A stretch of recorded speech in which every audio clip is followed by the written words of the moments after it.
What's up, Blitz community? This is your boy, Dan, aka Retired Bald Head, aka Mr. Clean Super Bowl champion of season 4. I am with.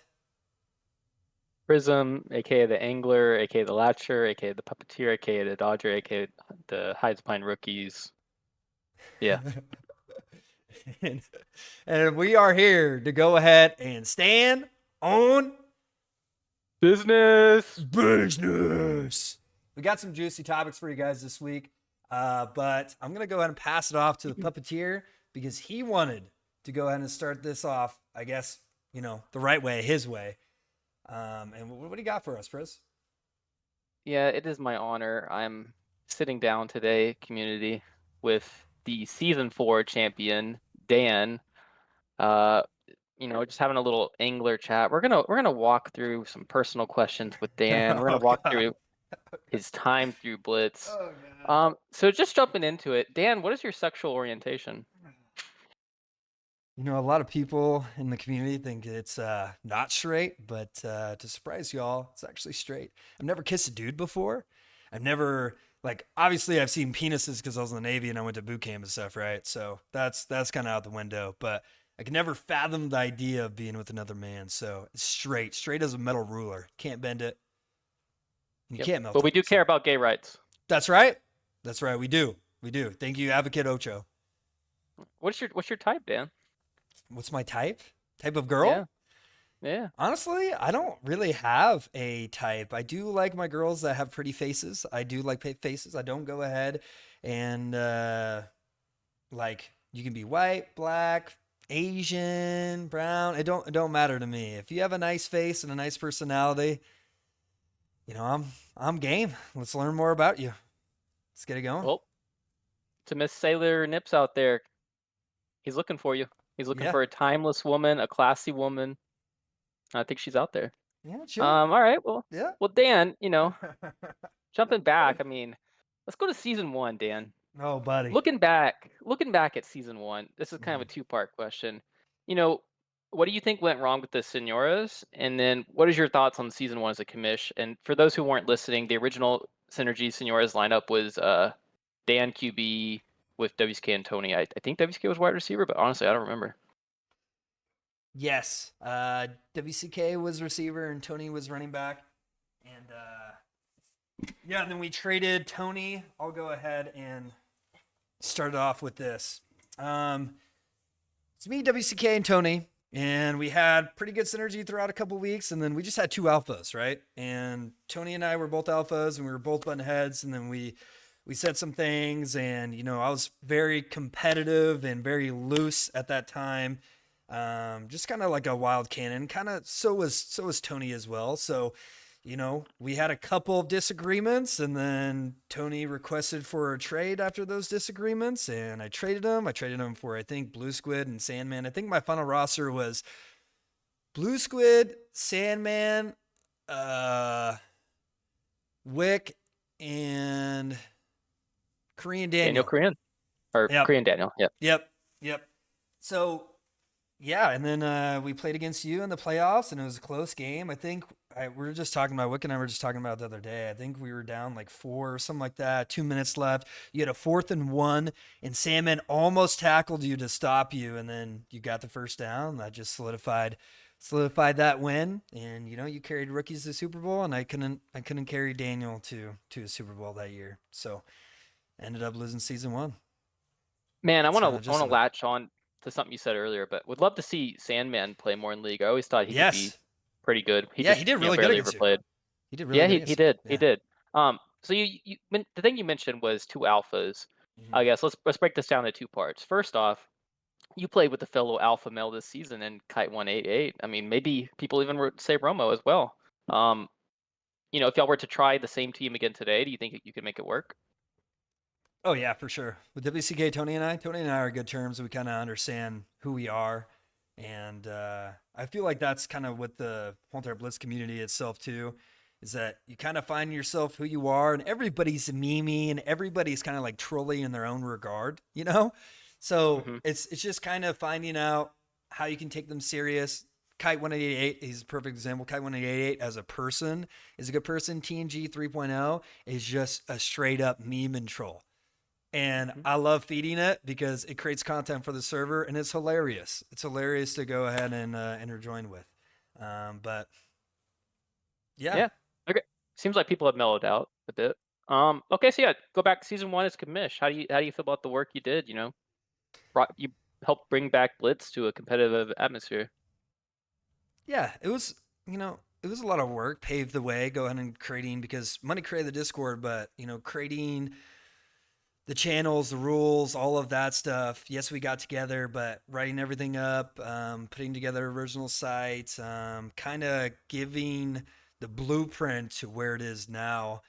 Um, and yeah, it was a lot of work. It was fun. I love going ahead and doing stuff. I've done stuff like that multiple times before within different communities, different organizations. But where I went wrong going into season 2, obviously with your situation and stuff like that, is that I ran it too much like a gaming organization and not more community based. And sadly, it still kind of ran like that in some ways with executive decisions. I don't know if you're going to get to that point, but if we're going to be truly a community and community based within the server, then we gotta do it all the way around. You know what I mean?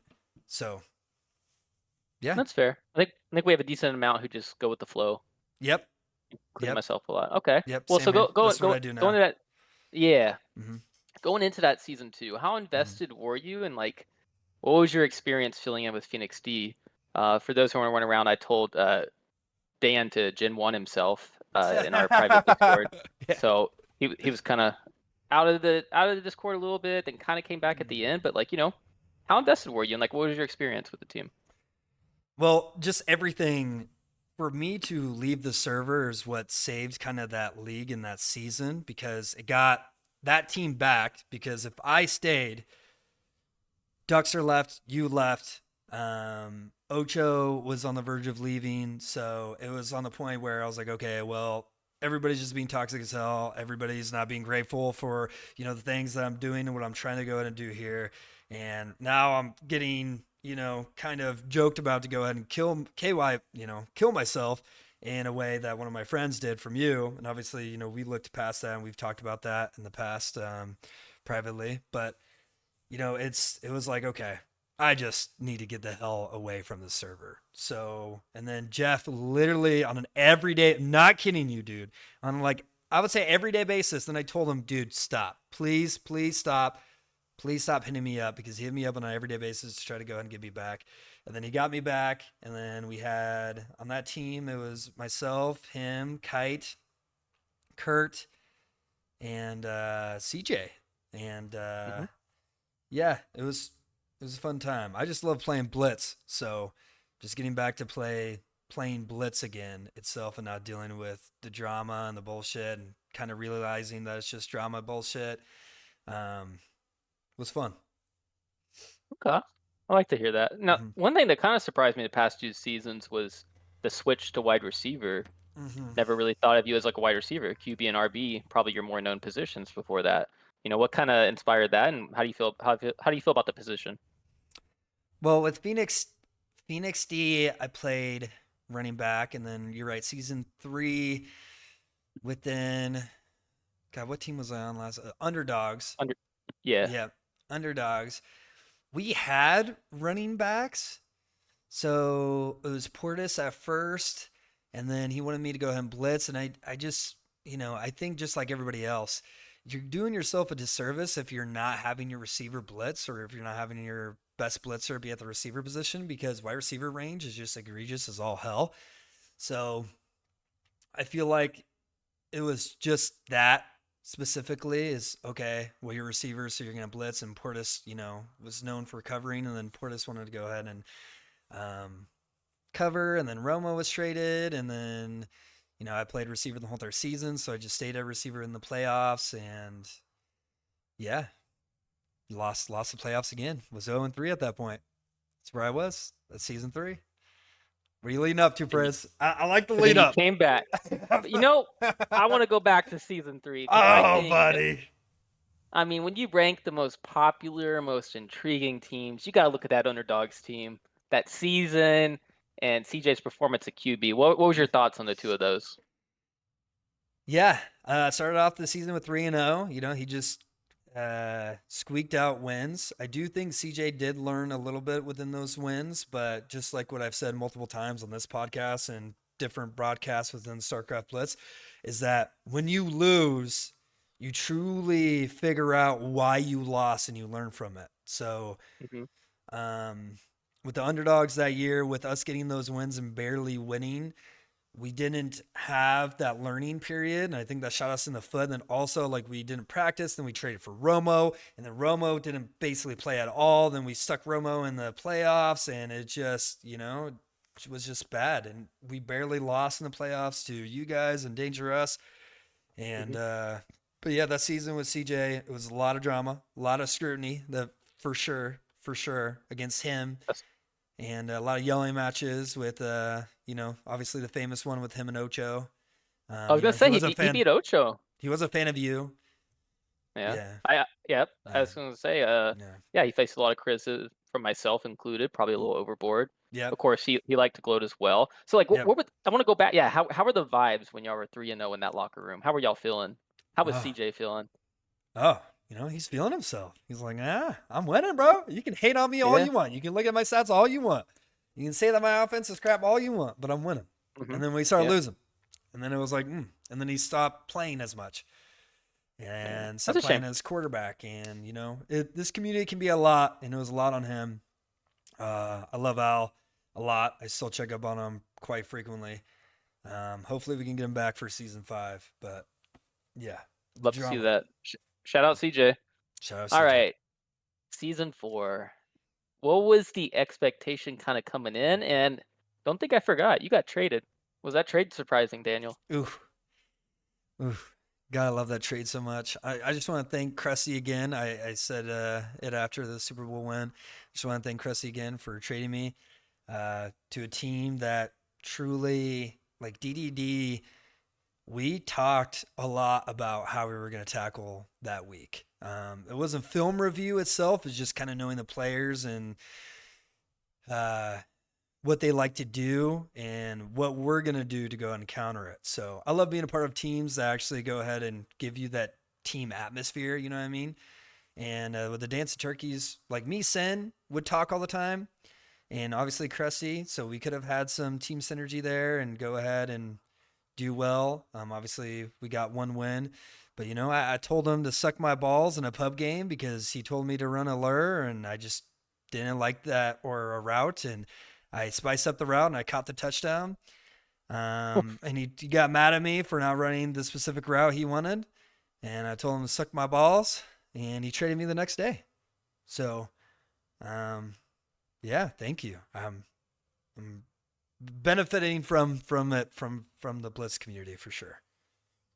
Gotta In say this that one. I see why some people call him Prism Junior now. That sounds like a trade I would have done 10 years ago. Oh, buddy, Um, you want to do that all now right. though? You love me too much. You would be like, oh, Dan.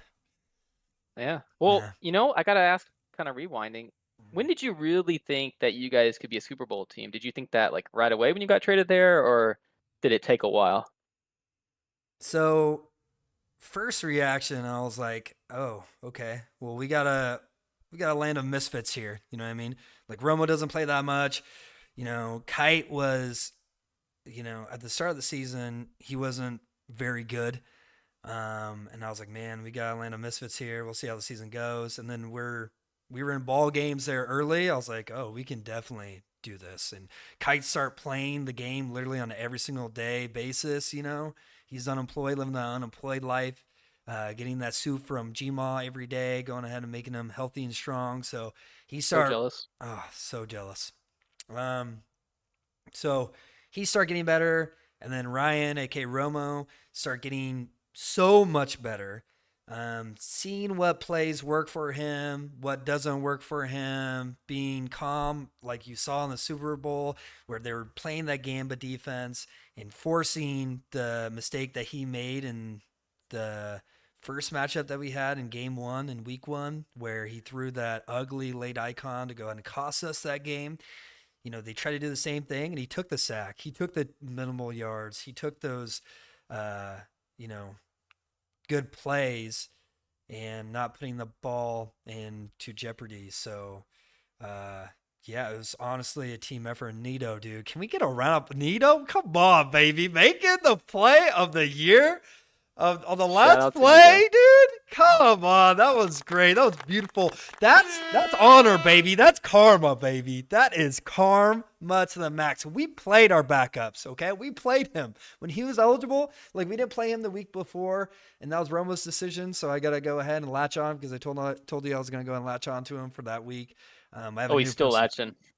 Yep. Oh, So yeah, dude. I know that you wanted to have this 10-minute process with me, but I gotta shout out my he's too team. excited. He wants to fucking talk about his Super Bowl. I know. I know. I know, Shout man. out to Nito. Shout All out. I right, love well, Nito. you have a good point. We are on the Standing on Business podcast, so Hmm. let's get a little bit more cayenne in here. Oh, Who do go. you view as your biggest critics and skeptics in the league, Dan? And do you have any words to say to him? Oh, this is still my interview time. Yeah. Oh yeah. Oh, jeez. Um. Give me a few more. Shoo. Well, it used to be you, and then now it's not you. I would have to say my other critic would have to be Cressy, but he's been awfully quiet the past week within the regards. And right now, I think just, Gurley is still coping with the loss, and every single day he's just blaming on lag. And, it might have been me, might have been someone else. Nito dropped from the game, but we don't truly know who it is, Hmm. right? That was lagging. I was lagging pregame, so it might have been me. But yeah, I would have to say right now, the biggest critic right now is probably Gurley. I think everybody else is kind of being quiet, hiding behind the shadows. Ooh. So, Okay. mhm. Well, kind of follow on that. Anyone in particular that you want to play in the league or a show match at QB? I don't want to show matches anymore. You're the one that's making me Come on. do these show matches. I'm right off the Oh my god. sunset, dude. I've done my due diligence for this community.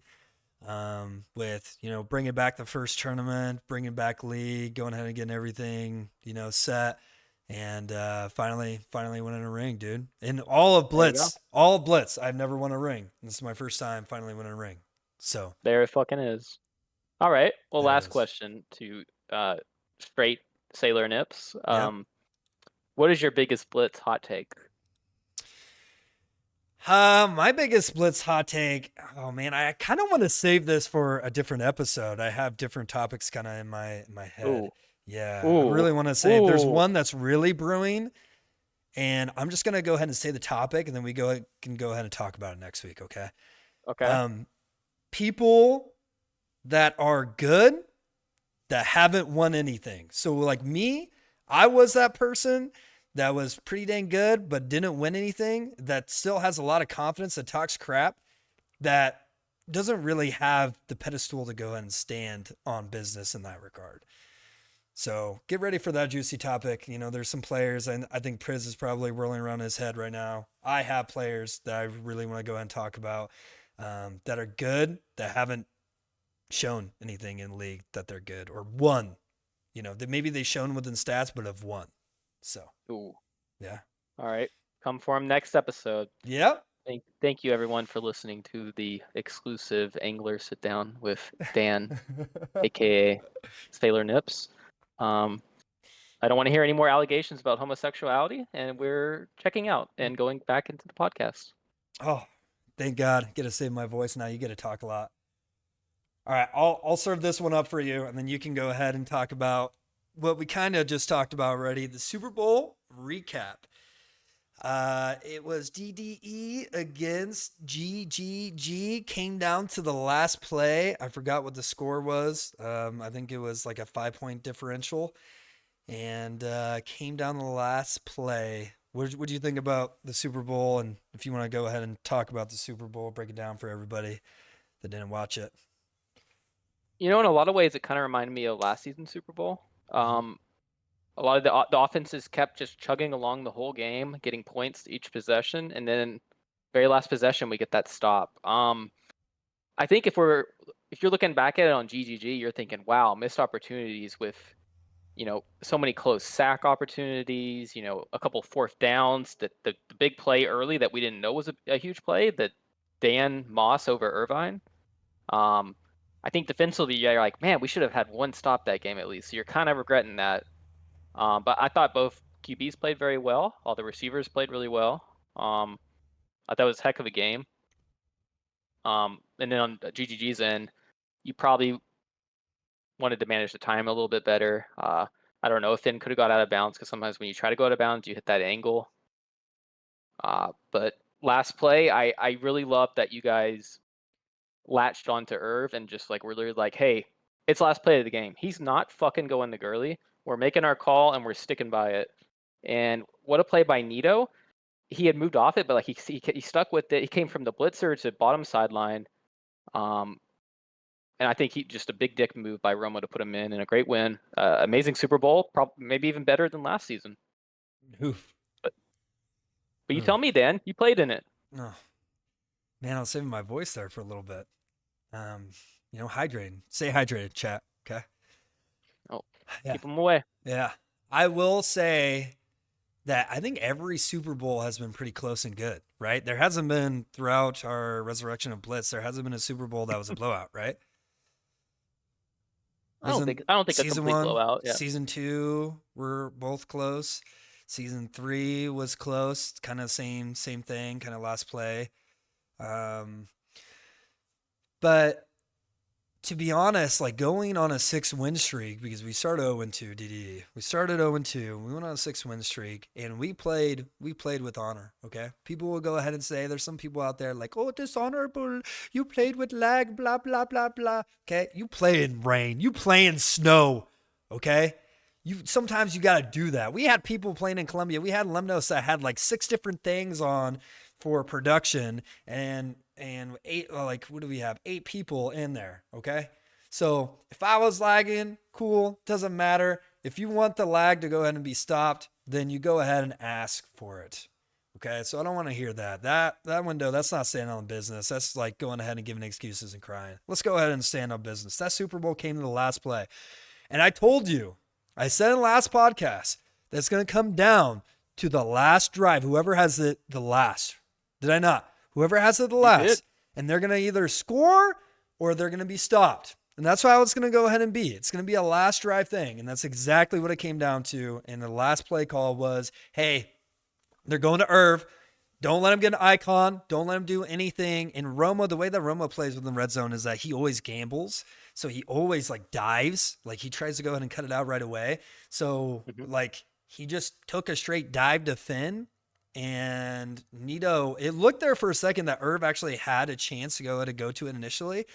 But he didn't feel that way. And he cut back mid. And then Nito stayed true. And then Nito with the freaking play of the year going ahead and getting the interception to go ahead and make us win. Well, and I think if I watched it, Nito had clicked back, but then it's like Irv probably had already clicked back before he saw it, so it was just a clusterfuck of panic. But ultimately, Nito made the play back to the bottom sideline, and what a play by the rookie to make. Yeah, and also my Moss over Irv was crazy. We really needed that. He wrong icon, the wrong person. There was a couple icons in that game where Romo threw an icon to me that was it was in traffic. And, that's just synergy, him trusting me making the play for my quarterback and getting the job done. But yeah, that was awesome, man. Couldn't ask for a better game. I hope you guys were excited for it. And I could have done better defensively. Myself, I could have done better defensively. He was just wall abusing the sneaks. So when you do that, it's really hard to go ahead and blitz from a blitzer standpoint because you have to guess right. You either have to guess right or your reaction time has to be like a kitty cat, which, when he was just wall abusing, I just got to the point where, okay, I'm just going to dive and get sacks. And then covering wise, there were some miscommunications when we got Nito in the game.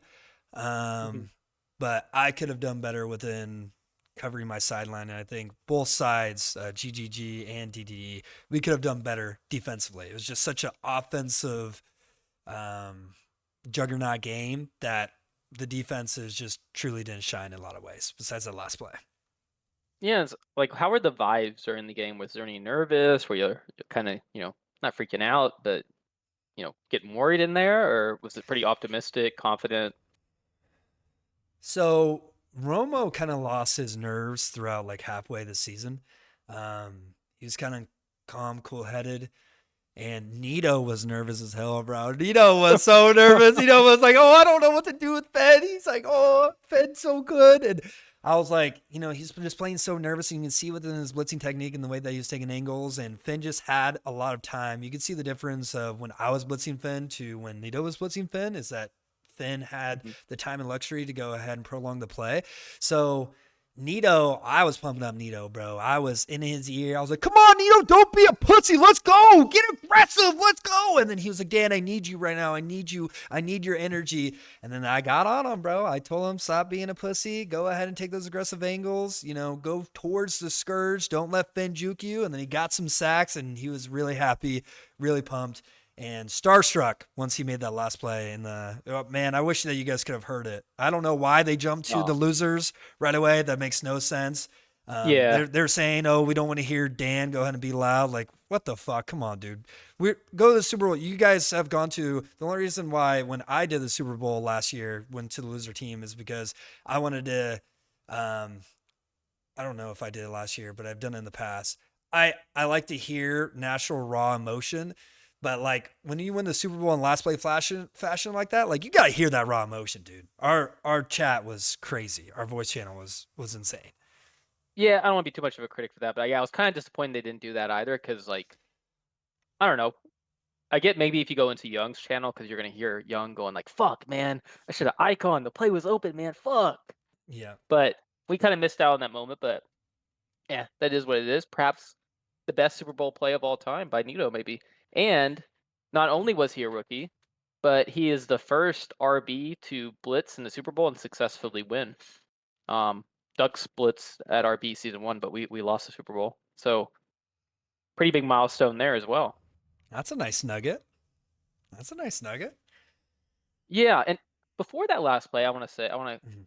ask you a question. Okay. Finn did the really smart decision, I think, to sneak it. Were y'all kind of Yes. expecting that as a possibility? Hell no.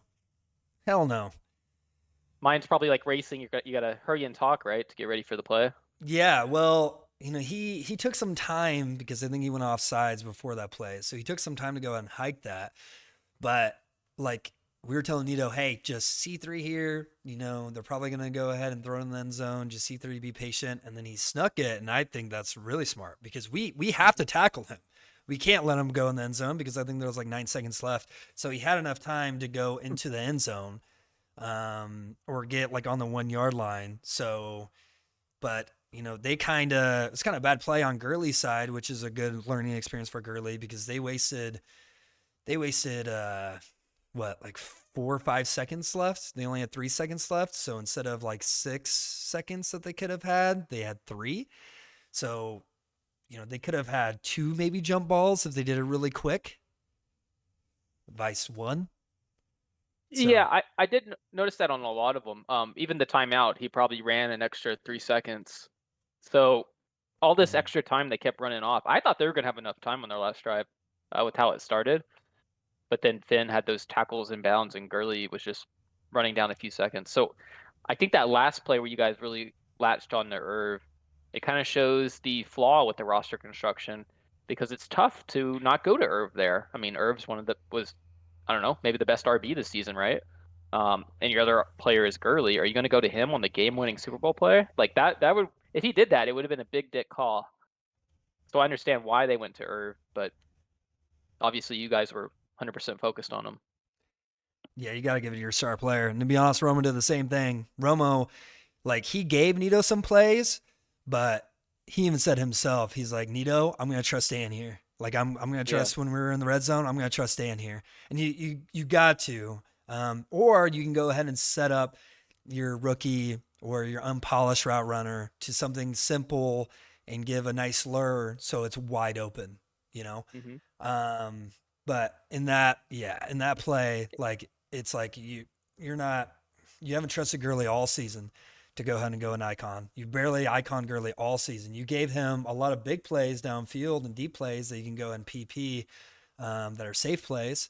But yeah, there at the end you gotta give your star player a chance, and Romo in your face got a little pressure, and you something that's not on this podcast that I do want to go ahead and talk about is that you said that Romo and Irv were the best defensive players, right? That's what you said on the last podcast.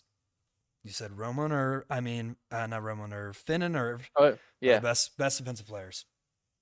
Mhm. And I think we showed a lot of chinks in that armor within that game because of the way that they gamble.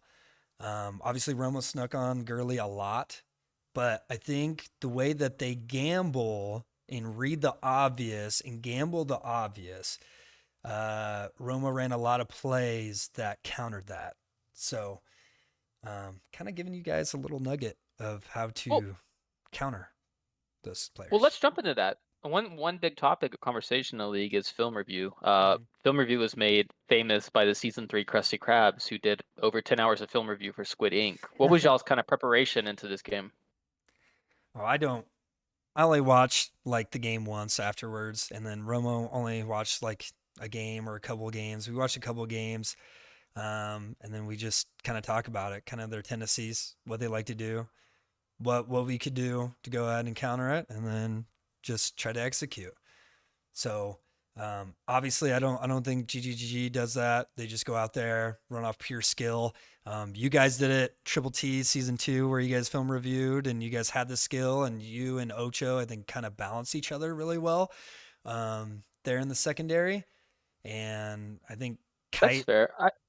I don't think we film reviewed though. I think we would watch our games like for fun. yeah, Maybe that helps, but like it hmm wasn't like, okay, hey, let's study the opposing team's offense type of thing. gotcha. Yeah, we only did that for the Super Bowl. Like Hmm. Krusty, I already know all of his tendencies and what he does. So, and so did kind of Romo. So we didn't have to go ahead and watch what they were doing. But for the Super Bowl against GGG, yeah, we we want to try to prepare ourselves, and his fast paced offense, what he likes to do, and all it was Gurley go deep, or catch the icon, lure, Hmm. be a security blanket. So Okay, well, Dan, kind of as we kind of wrap this conversation up, I want you to stand on business for a moment for me. yep. Who was the Super Bowl MVP of that game? Because Romo was wheeling and dealing, ran the ball a lot, but you had 4 tutties, 4 and a Moss. Mm-hmm. Can we have a co Who's getting the game MVP? Can ball? we? No, No, can't give a no, co no. MVP. We ain't no hippie shit. You know, my heart wants to say co MVP with Romo and myself. Obviously, you got to give kudos to Nito and making that last play. But, Mhm. 4 TDs, a Moss, I had a great game. But when Romo had to go out and make a play, he made a play. And he was a quarterback. So you gotta give it to Romo. You gotta give a shout out to Romo. There was a lot of fourth downs where he got with his legs. And even though that my fourth down Moss was on fourth down as well, you gotta give it to Romo. Gotta stand on business there. What about you? Who you got for Super Bowl MVP? Oh, man, it's pretty 50-50. But yeah, Yep. maybe Romo. But you made a Moss and a lot of tight icon catches. I will say that one run he had inside like the 10, I didn't think he was going to get it at first. Oh But yeah, I know. On fourth down, I was open for icon, or yeah, I was open, and he barely got that one. I think if Finn took a little bit more of an egregious angle, a little bit more advantageous angle, he would have gotten him. But yeah, gotta give it to yeah, Romo. Super Bowl season 4 MVP. What a stand legend. on business. Stand All on right. business. Well, anything else to say about kind of the Super Bowl as we recap it? Not really, man. It was fun. It was a good Super Bowl. I hope everybody enjoyed it. I hope everybody enjoyed season 4. I feel like, it was one of the most balanced, and we'll go ahead and talk about that in a later topic. But, you know, I don't have anything else. Do you have anything else before we go to the next topic? No, I think we said everything. Just an all-time classic, great matchup, and it delivered. Yeah, So GG's to those guys. GG's to Finn and Irv. Just like what I said, you said that you had them within, they're your best defensive team. I love those men. Those are two great guys. Gurley's a good lad too. You know, he's just suffering through pain and shock right now, but he had a good game as well. He truly progressed throughout the season. Definitely deserved to go ahead and be in the Super Bowl. And I have insider sources that, you know, if Finn does go ahead and captain again, he's not going to go ahead and sell out because that's 2 times now that he's sold out. And he's like, you know, not going to sell out. So it's my insider sources that I received information on. Um, but I yeah, think it what a makes season. sense because he's already such a good QB. He doesn't need to have that Irvine. Like he doesn't need to go full sell on it. Irvine All and right. Wayne, he's been struck twice now from complete teams. So Yep. All right. Well, let's move on to the next topic. I'll introduce it. So we have four Super Bowl winning teams now. Which is the best Super Bowl winning team? you jump into it. Let me save my voice, man. Ah, man, this is a tough one. Uh, I think the easy answer would be season one Wayne's World.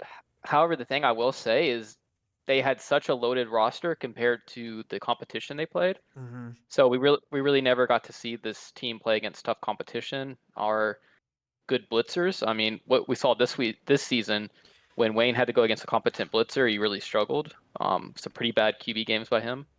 Um, but I think they have three of the top five players in my book, so it would be tough for them to be beat. And I'm answering this at the prime, especially Yep. currently, because I think currently with Ducks and Ocho not playing, Mm-hmm. they would beat us. Uh, season three, I probably ranked the weakest team, just after we saw how Krusty did. I think Krusty's good, like I said, against exploiting weaknesses, but when you put him against these really good teams, I think he'd struggle. So I'm gonna go season one Wayne's World, though. I don't know. I don't know how they do if they played great teams because we didn't have to see it. Yeah. I'm gonna list mine in a row, and I'm gonna give my justification in a row, and then you Okay.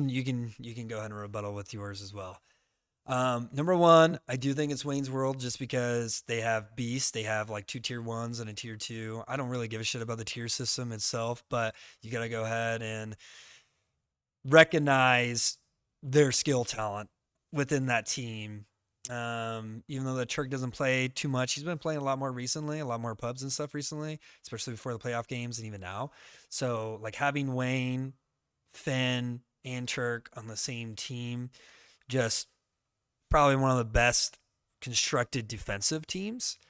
And on Mhm. offense, they're no slouch as well. Honestly, where I would put that roster is I would actually have Finn QB and Wayne RB right now. I think that, you know, Wayne's playbook needs a little bit more polishing right now.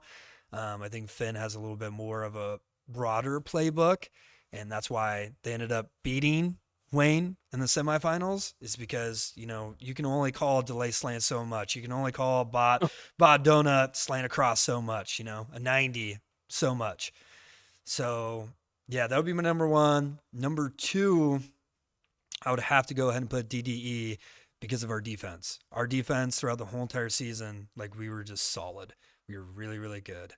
And our offense truly turned on the engines when, you know, Romo started brought in his playbook and Romo started clicking a lot. We started doing a lot better, and we started putting out a lot of numbers, a lot of bigger numbers. We got into the 30s a couple times in the postseason and stuff like that. Archie saying hello there.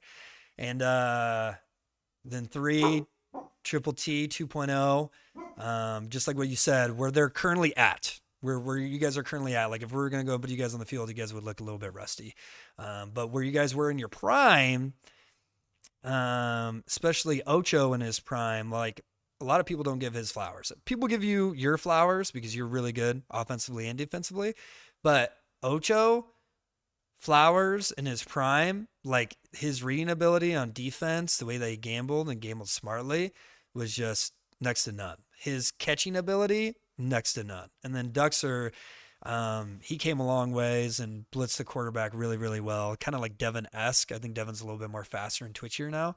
Um, and then, yeah, Krusty's team last season would be my last one. And that's just because, just like what we saw this year, they didn't really play to the level of talent.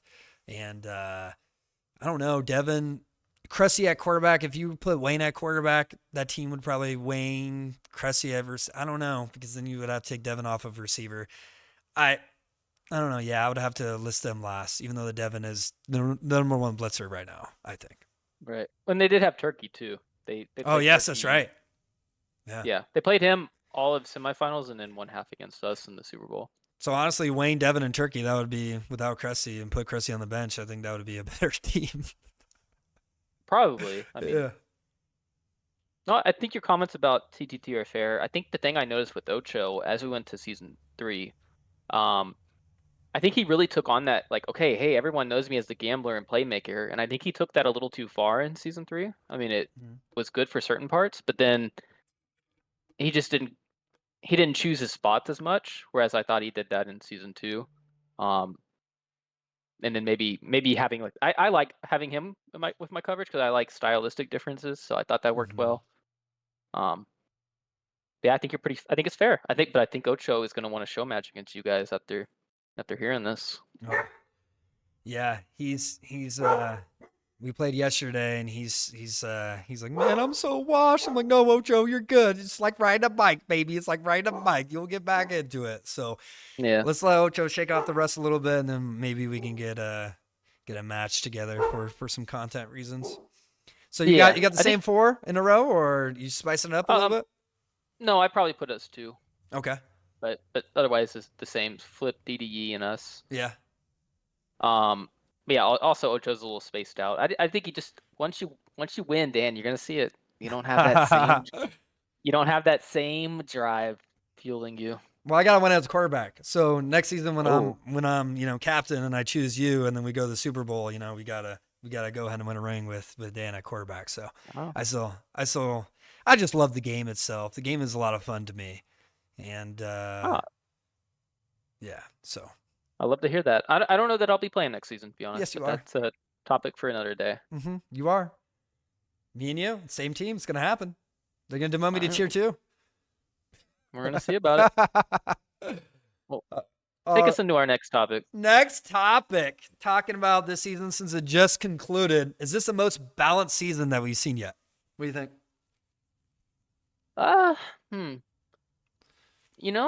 It's pretty close, but maybe season 3 I give the slight lean to, just because the whole 4-3, 3-4 situation, like literally the team in last was 1 game away from being first.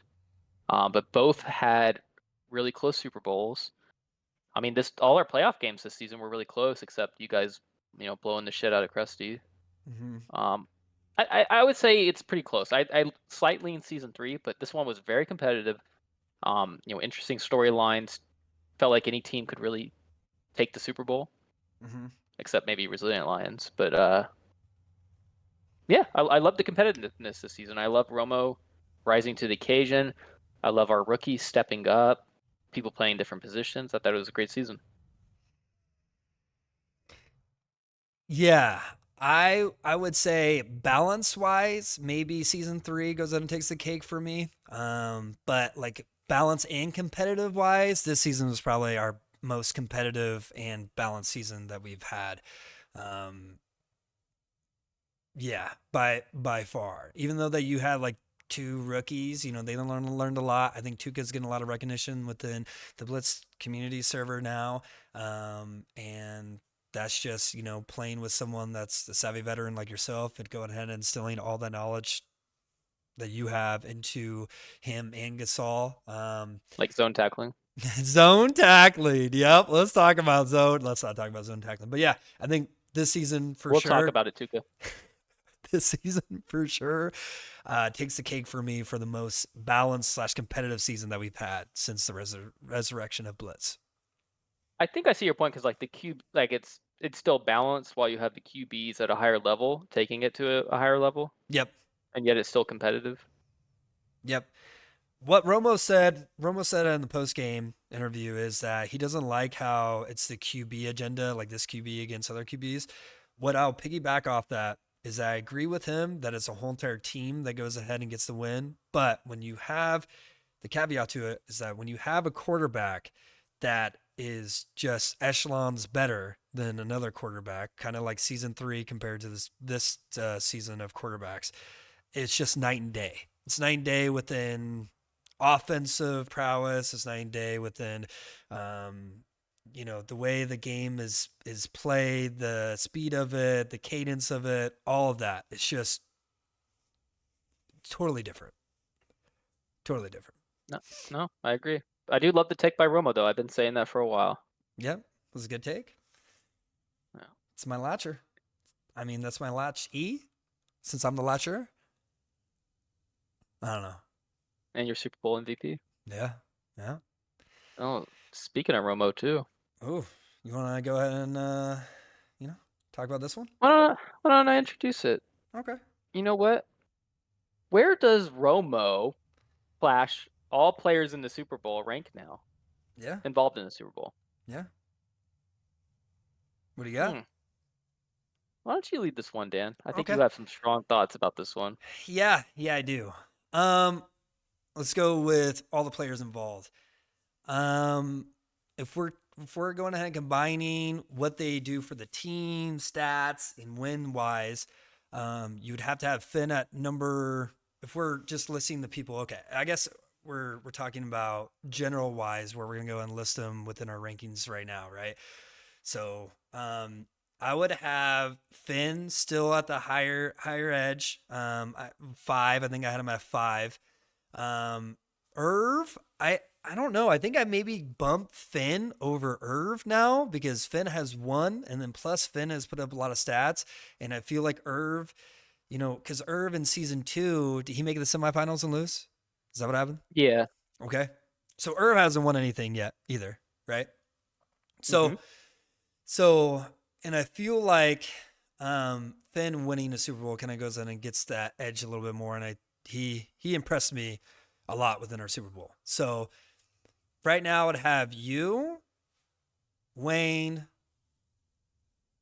myself, Finn, and then a tie with Irv and Tony. You can go ahead and talk about that. But yeah. Oh, so everyone, period. Okay. Well, Yeah. hold on. Before I get mine, that's something I was going to ask you before you ranked it. Yeah. So you have that's something I was curious about because now that you've won this Super Bowl, you have yourself above Irv, and you think that's solidified now. If you two were just to start with your own team, it's just you two involved, that you're going to have the better team. Yeah, I do. If you look at the tiers, he had another tier 1 right next to him, right? Obviously, Romo excelled. He got a lot better. He propelled. But at the same time, that's why when people go ahead and say, oh, you have the least yak, whatever the case is, it's like, well, I have the least yak because I'm going to go ahead and get open to get those crucial first downs, those crucial winning plays like you saw me go ahead and Moss Irv there. That I feel like was probably a play of the game there. So, yeah, you got to go ahead and make those big plays for your quarterback. You got to, win and put yourself in winning conditions to go ahead and be in the higher echelons. And yeah, Jumping in on this, do you think we have the tendency to rank, and I'm not saying I agree with your take on Irv or disagree. Do you think we have the tendency to rank players higher who are on the quieter, very chill side, i.e. Irv and WCK, and then maybe downplay players on the more talkative, aggressive style, i.e. you and Tourney? No, it's all about production. And if you look at production, if you look at stats and winning wise, like before this season, I had the stats, but I wasn't winning. This season, I won and I had the stats. So with Irv has the stats, but he hasn't won. And when the lights shine the brightest, he got outplayed. So that's why I feel like I'm over Irv within that regard because I outplayed him. His tier 1, Finn had tier 1. They had 2 tier 1s on their team. If you looked at the tier system before the season, Romo, you could say Romo's tier 3. I think Romo's like a tier 2 going to tier 1 scenario, right? And then Kite is like tier 3, okay? So a tier 2, tier 3, and a tier 1 beat 2 tier 1s and a tier whatever you want to put Gurley at, tier 4, I don't know what you want to put Gurley at. I think he got a lot better throughout the season. But yeah, so when you have 2 of the top 5 players on the same team and you lose the Super Bowl, what does that speak of?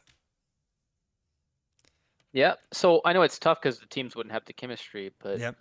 if you were to flip you and Irv, are you confident that y'all would pull out the win? Oh yeah. Yeah. Oh yeah. Yeah. But I think that. Oh yeah. that could be an interesting show match. Staying on business. But let's get all other players because I want to hear your take. Okay, Romo. I feel like Romo is probably, if we're looking at the quarterback ranks, I would say that he's. So who do you have? Priz, um, geez, Finn, Wayne, myself, and then Romo. I'd have Romo at 5 in my top 5 for quarterbacks. Um, Nito, I feel like Nito went from tier 4 to maybe in the tier 3 section. I think he learned a lot. He knows how to run routes now. He knows how to run defenses now. Hmm. He always asks questions. And then Kite, that was your take on the last one. I'll let you go and stand on business on that. But I feel like Kite has gotten a lot better. I do feel like he was a proponent of kind of like what you're talking about with you and Ocho, is that stylistic differences, and it makes you go ahead and gamble or be, less gambly. And him and Romo just really gelled within that regard in the secondary. Hmm. So I would say Kite's probably one of the higher echelon tier 3s, and maybe sneaking into tier 2. And That's interesting because I'd put him high tier 2, I think. mm, yeah, I don't. He's not. Yeah, he's not better than Wick to me. He's not better than Muton to me. He's not better than who else is tier 2. Uh, Depends on your list, Dan. Yeah, he's not. He's not better than. I don't know. I guess him and Blue Squid can be tit for tat. Um, yeah, he could maybe sneak into tier 2. You know what? I'll send on business. He'll sneak into tier 2 at the lower end, but he's not. I don't think he's. I don't think he's at the high end of tier 2 yet. I don't think so. Okay. Well, okay. So you want me to rank the Devin. top 5 players? Yeah.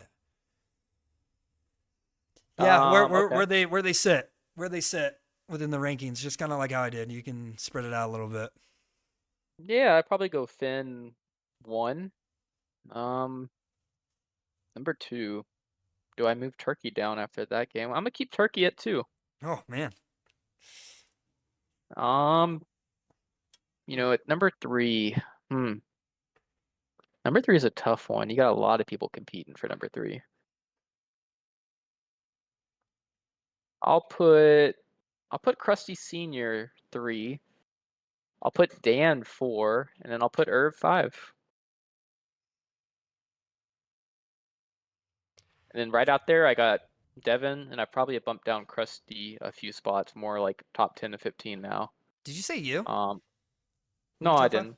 Oh man, oh man, One, I don't want you're to rank so myself, humble. but also, Oh, you're no, so no, no, my humble. defense isn't good. Oh So, yeah, okay. Your defense isn't good. I can't wait to go and bring in our special guest to go and talk about your defense. Oh man. but honestly, also maybe I consider Romo in that range, scoring every possession, like his last 2 playoff games. Maybe you want to see a little bit more on the defensive side. But Romo's hovering around there, I gotta say. Um, maybe Lim if he purely played RB. I'm gonna stand on business on another thing, Dan. Hmm. WCK. Yeah. Running back is his worst position. He needs to Hmm. stop playing RB. I don't like your routes, WCK. I don't. I feel like you're always by the Wraith when and I haven't played with you in a long time, but you're always by the Wraith. I don't know what you're doing. You were a beast at wide receiver. Get back to wide receiver. You're a good blitzer too. Why don't you try that out? But I think you're one of the best cover players. I'd like to see you try QB too, but I think RB is your worst position. Standing on business. Man, that's a good take, and that's a topic that we need to go ahead and elaborate on next week because that's one up the alley that I had for next week. Okay. Okay, where I'm would not you done rate with you, Romo? WCK. Where would you Um, rate your Romo within the quarterbacks right now? And where are you putting Nito? Where are you putting Gurley? You just said Finn and Irv, but the others. Let's finish up on that. yeah, okay, so just QB ranking, I guess 1 I put Finn, and then either 2 it's either Romo or Wayne. Hard to say. I think if you do elite versus elite team, maybe I go with Crusty Senior. Put Romo 3. I'm gonna put you at 4, Dan, but we gotta see you play QB. Mm-hmm. Then 5. I mean, who's even left? You, I'm not gonna dude. rank. You're top 5. You are All number right, 1. all right, put me at 5. Oh my god.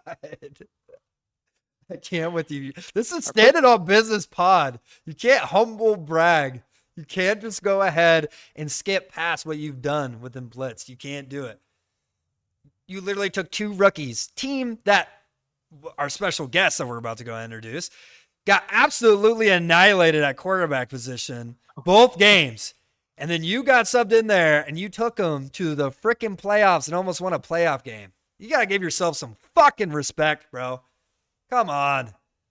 Well, I guess if it's maybe only offense, maybe you move me up a little bit. But yeah, I'll put myself in the top 5. I got Krusty probably on the crucifix of it. Then yeah, I'd be curious how some other players would stack up. Lim stopped playing QB too, or actually, I mean, Lim cooks me in pubs. I don't know what your deal is in league, Lim. Like even in league, he plays good against me. It's just everyone else. I don't know what's going on with you, Lim. Love to see Money QB. I'd love to see Tuca played a little more. Mouton, but he'll probably rage quit too much. And Sinner, I think, has an elite QB locked inside him, and of course, WCK too, Center. and Jeff. Oh, the City 90. Oh, man. Okay. Okay. Where are you putting Nito? Where are you putting Nito and Gurley within your rankings? Where are you putting them? Like a tier thing. Sure. Tiers. Yeah. Where do you I think mean, that tier. they elevated? Do you think they. Where you go? Yeah, tiers are hard for me because I think there's really not too much separation now. I mean, I guess you put Nito tier 3 and Gurley tier 4 if you're being more hard on them. If you're not being hard, you put Gurley tier 3 and Nito lower tier 2. But I will have to say, we have to look at Nito now. One, he stepped in Super Bowl, played pretty decent, and made the game-winning play. But also, not only that, he won one of the recent tournaments where there was a good bit of money on the line. Yeah. And, I mean, it wasn't just one game. He was holding his own in several games. He's going against like Finn and some of those games too, and he was holding his own a bit. So I think we're gonna have to look at Nito as a serious player. I like that. That's a hard take. That's a really hard take. That's a really, really hard take. I like that take. I think he's gonna like it. I think he's gonna send you hearts in the chat after you listen to this podcast. But Nito on the climb. I love it. Yeah, and I'm a big fan of Kite. Yeah, you have him tier 2 is what you said. So. Oh yeah, tier 2. Maybe he's cracking on tier 1. You never know. No. Don't balloon TNG 3.0's mental status. Oh man. I'm telling you, if I had drafted Kite and Nito, I think it would have been great value. TTT. Me and Kite in coverage together. But I love the team I drafted. Shout out to Tuca, Rookie of the Year. Also want to say, people talked about, oh, Gurley played so good playoffs. And, shout out to you, Gurley. Shout out to GGD on your season. But Tuca had fucking 15 catches in a playoff game against the Super Bowl reigning champs. So shout out to Tuca. Yeah, shout out to Gasol. Let's shout out the other person a part of your team that we have waiting here right now. We're like an hour into the podcast. He's been just salivating at the bit, just chomping on his lips. Ladies and gentlemen, without further ado, we got your special guest, Jeffster. What's up, Jeff? Let's fucking go. Yo, so I got some hot takes here of what you guys are talking about. Number one, dude, Wayne mentioned to me that to listen to your podcast, he has to take a Motrin beforehand because he gets a headache from you, Dan. And so my question is, Dan, do you take a Motrin or does your neck hurt or how's it doing? My neck is okay. My neck is okay. My voice, since Prism's asking me a bunch of questions, is okay. But I feel the same way with Wayne because Wayne says a lot when I listen to their podcast. He says a lot, and he doesn't really have any substance behind what he says. He kind of goes ahead and goes flippy floppy. So stand on business. I'm standing on business, baby, and that's my Tourney teammate. And I'm just showing love. I love Wayne. I love John to death, but.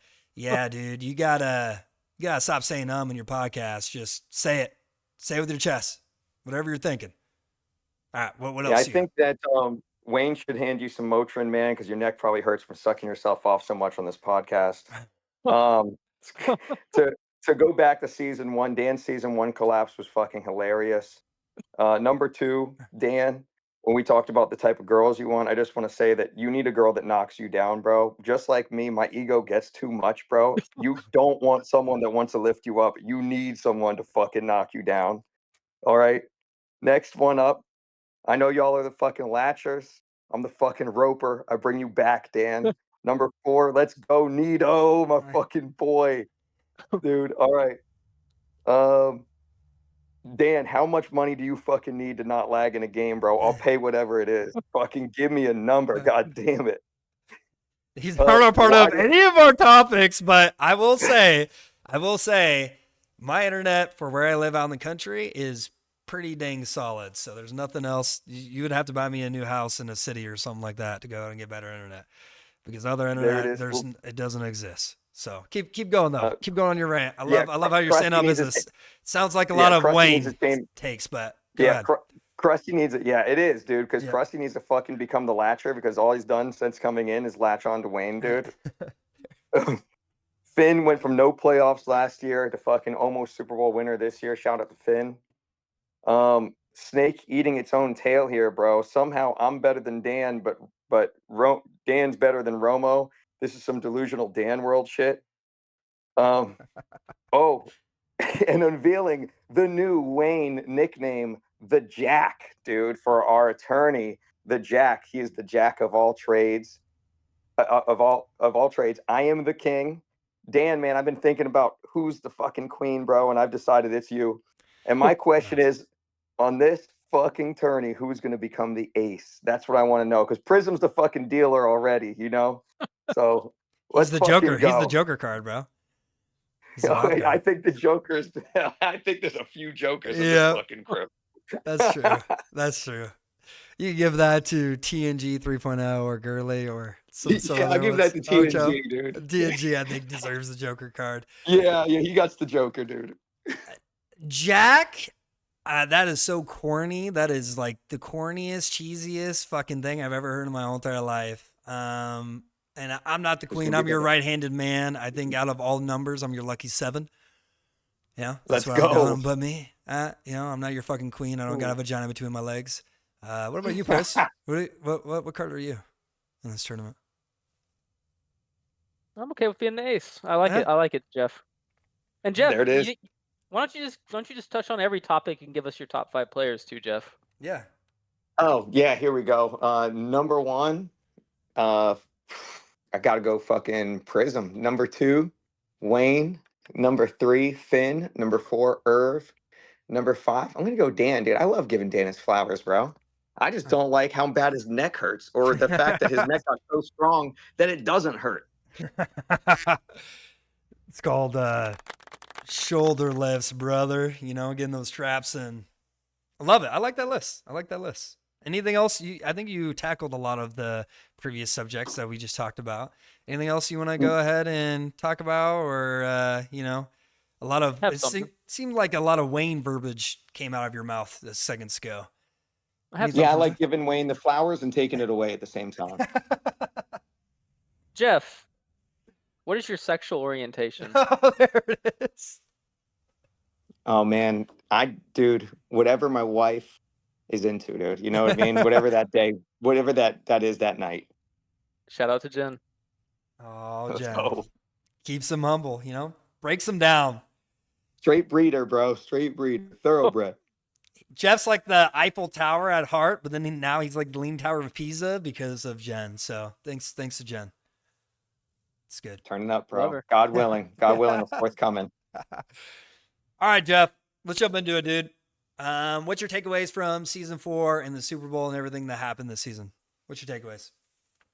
Oh, I thought it ended up exactly how it should. Super exciting season. Coming down to the last play is so fun. And then not only that, but having Nito make the last play in the way that it is, you can't get better drama. The storylines write itself with NFL Blitz. It's crazy. People to say that the NFL is rigged because storylines happen and all this shit happens. Dude, shit evolves over the season. And last year, I thought it was rigged. I thought this shit was fucking rigged by the NFL Blitz gods, dude. And this year, it seemed like it was rigged for the NFL Blitz gods for a Romo and Finn matchup, and we got what we wanted. The truth is, bro, it was the fucking storylines that worked, and to have the fairy tale ending for Nito, dude, is absolutely wonderful. And then Dan, I'm happy that you got it, bro, because you deserve it, dude. You are tier one, man. So I am very happy that you got your Super Bowl. Thank you, Jeffster. Thank you. I think that was pretty well said. Do you have any follow-up questions on that, Chris? I got one more. Romo he is currently under investigation in the QB run committee over 28 sneaks on, let's just say it, dude, my fucking boy Gurley, who Well, has came down with NBT that was ixnayed by the LAG. So I don't know. Jeff, I do have to stand up for Romo. He did look at the game. Allegedly, he only snuck 20 times. Oh, there it is. There it is. But Romo, but congratulations. but he had 19. He had 19 passing attempts, so one more run than passing attempt. Is that in the territory where we take his win away, or does it stay? If I was Romo and I had reviewed the film at that point in time, I would take a script right out, a playbook, right, a page right out of Prism's playbook and call in the forfeit right away. Give it over to Finn and walk off into the sunset and promise next year you won't sneak so much. Yep, and Finn would be a 2-time forfeit Super Bowl champ. 2-time forfeit. Romo, get this shit done for 5 means. I love it. I love it. Prezi, do you have any extra questions for Jeff in regards of this season, the Super Bowl? You guys were teammates. He was one of your teammates. Just wish we got it done, Jeff, but it wasn't meant to be, just like my Houston Cougs losing in the finals. Yeah, it happens, man. We had a lot of fun. It was, I couldn't play that much. Jen was kind of on my ass about last season being so into it, so I had to take a little bit of a break. So my bad on that. No, you're good. And shout out to Prism. Prism gave me multiple opportunities to be traded to Finn's team and step in over there. And I just told him all the way through, I'm committed to Prism, dude. Shout out to Jeff for staying. Never talked to Finn about it, so I don't know if Finn would have, but I assume he would have. He would have. Man, that would have been fucking, like, imagine that. Jeff blitzing with Finn and Irv, just seeing like how they react to Jeff, how they mesh. That would have been primetime TV as well. Yeah, I would have just had there's too many spa days, bro. I mean, I've given this girl like so many spa days, bro. Before we go to the next topic, I do got something to ask you. Why'd you play like such dog shit this season? Like the last season you played great. Is it the reason that you weren't playing that much and you got sacked by someone that has never played this game with a new version of Blitz and got safetied, and you were having these like Manila roll patterns? You weren't shake and bake Jeff? Like what the hell was going on? As a true latcher and a roper and a king, I really just feel like the topic last week was correct. I need a tier one with me. I need a high tier. It's hard.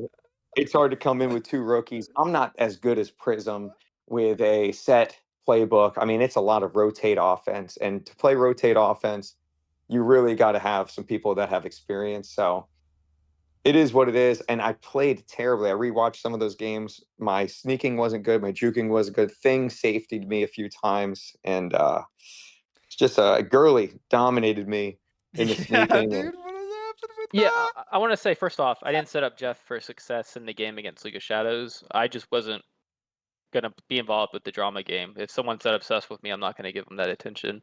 Then in GGG game, Jeff, I let you down. Like back-to-back games, Super Bowl on that one. I remember. I think I had drops. Yeah, I think your bad habit emerged with taking the 20-yard sack, but man, your RB's gonna make you some plays, and I didn't. So yeah, I do really good when I have two experienced players with me, like Mouton Prism. Season 3 was really fun. oh yeah, that was. I didn't even need Mouton, dude. I just needed him on defense. Whoa! I'm a latcher. Dude. Okay. I only needed Prism that year. The year before, I only needed CJ as a wide receiver. I didn't need anyone else. Don't forget, Oh. Jeff, the 0 target game will live in infamy. Incredible. You said you only needed CJ, but in the playoff game, you gave me all the plays. I do think that you thrive with two veterans. Like I said last podcast and what you alluded to, Yes. you and your offense and the way that you can go ahead and manipulate the pocket within your jukes and stuff like that. And when you feel confident with your other two people, then you start like throwing the ball a lot better, because in those games that you played this season, like you threw the ball like shit. It wasn't even close to the show match that you had with Tourney, where you're just dropping in a bucket nonstop, like PPs over Irv's face. Yeah. That was crazy. And Oh, shout out to Gasol and Tuca for dealing with that, because they were really positive in there, and I was absolutely failing miserably, and they were just so nice and kind, dude. And I felt bad, but it's all I could do, bro. I mean, I could only do so much with ADHD. Yeah, it was my bad. They didn't really know about improv at the time. And shout out to Jeff in the tournament too. Played elite. Yes. Probably one of my favorite games I played. Yeah, I Yes. wish we had that, man. I think about that one often. Jeff is like a roller coaster. He is so inconsistent where it's like the peak of the roller coaster and then it kind of dies off at the end and then it comes back alive. Like that's Jeff, bro. Jeff will like be so good. So good. And then the next day he's dog shit. And you're like, what the hell? What the hell is going on here? Like your plays are dog shit. The way that you're throwing is dog shit. And then the other day you were just throwing PPs and calling these beautiful, eloquent plays. Like, what's going on here? What's happening? Is it the B12? I have no control over it. I have no control over it at all, man. I just show up, I play the game, and whatever fucking beast comes out, it comes out. You know, I think Jeffster is the real Harvey Dent. He flips a coin and what you get is what you get. Yeah. That's what you get. Harvey But- 2.0 or Harvey Oh, Harvey 3.0. Oh no. Don't worry. I don't want to get ahead of us, but I'm going to stand on business later, Yes. Jeff. Don't you worry. Give it. Let's introduce the next topic for You got him. to wait for it. Yeah. So Jeff, Krusty's an elite over Romo, Smith, Turk, Port, aka PFP, aka Scapegoat FP. What's your general thoughts behind that and thought process in doing that? Yeah, I think that Krusty wants it, man. And I know that Romo's all about that money, dude. And Romo's happy to be in the great division. Krusty wants to stick it to you if you talk shit. And I want to give him the team and the opportunity to do that. I gave him the best blitzer in the fucking league. And I gave him, who else did I give him? Forget now. Let me pop that open. Gave him Who's the Devin and Irv? and Irv. Irv, yeah, and I gave him Irv, who's the most Wayne-like running back in the league. I wanted to give him not Wayne, but a Wayne-like player, and I wanted to give him Devin, and I wanted to see if he could beat a team like Dan, Wayne, and Wick, which is two people that have a lot of synergy and the goat of blitz. So I just think that that's going to be a hell of a matchup. And then Finn, Tony, and Lem is just, I think, just a fun crew to have and play with. And the defense is going to be really strong because you have two really strong corners and one really strong blitzer. And it's the most balanced team of all the three up there. But overall, for Krusty, it was just, I think he needs an opportunity to show himself. He's going to sink or swim. I like that. He's won a Super Bowl, so it's not like it's out of nowhere. And let the narratives play out. Yeah, I mean, Romo just won a Super Bowl. I still think that Romo's on me and Smith's tier. And I think Krusty may be too. I don't know if there is another guy that belongs to that elite division right now, other than putting Wayne onto another team there. Making Wayne the QB instead of Krusty. So, Yeah. but giving Krusty that opportunity, I think is huge. And if he ends up winning, Dan, you better fucking watch out, bro, because shit, it's going down. How about if he gets annihilated like he did against DDD twice? How about if he gets absolutely pooped on? Are we going to finally go ahead and realize that he's so overrated it's not even funny? No. Dude, put up or shut up. Let's go. Yep, I like it. I like it. We'll see. He's been awfully quiet the past week, so we'll see. I like it. So basically, you put him in there because you wanted it, and Romo and Smith didn't want it, and you didn't want to change Wayne off my team. I think Krusty deserves it, man. I don't need Romo in the elite division doing fucking 30 sneaks, dude. I don't need that shit. He could do that. Guess what? He could do that versus Turkey, and he could do that versus Sin. All he wants, dude. But I'm not letting him do that on anyone else up there in that division. But can he do that against premier blitzers? That's the thing. Like, he's done it against Devin. He's shown it against Devin within ways, right? He's shown it against Turk, and obviously Turk's in the great division. Who else will be blitzing? I don't know if I'm going to be blitzing in Sin. the tournament. No, Yeah, in Sin's the going to elite do it. division. Oh, yeah, elite division's going to be Lemnos and Yeah, can he do? I think Lemnos might be Romo's maybe counter right now, his only counter that's shown that he can get to Romo. So, all you right, can't get the Krusty, bro, because he just goes backwards. yeah, it's perfect for me. I have no complaints about that. Jeff, why don't you walk the viewers around behind the format too? Because originally I thought it was like 2 group games and then everyone's in one bracket. But it sounds like one, teams will play each other in the finals, each in each division. And then 2, why don't you tell people about the tiebreaker you told me about? Oh yeah. So first of all, everyone's going to play their division once. So Dan's going to play Krusty once. Dan's going to play Finn once, and etc. All the way through. And then best record of those 2 games that they end up playing um, goes to the finals versus the other person with the second best record. And that goes all the way through. Now for the good division, we have 4 teams, so they're going to be playing 3 games down there. And then at that point in time, it's going to be the top 2 players, the top 2 teams with the record. We wanted to have a fun tiebreaker. We didn't want it to do point differential. I feel like point differential is kind of bogus sometimes. I mean, I've been blown out 50-0, numerous times. It just doesn't count when it's versus you. So what we're going to do is, if there is a tiebreaker with the records, the teams are going to designate that who are tied one person for a 1 versus 1 wide receiver catching. First to 5 wins it, and that's the people that are going to the playoffs, to the finals. What you think, Dan? I love it. I love it. I pitched him the idea of the tiebreaker, and it just adds a different spunk.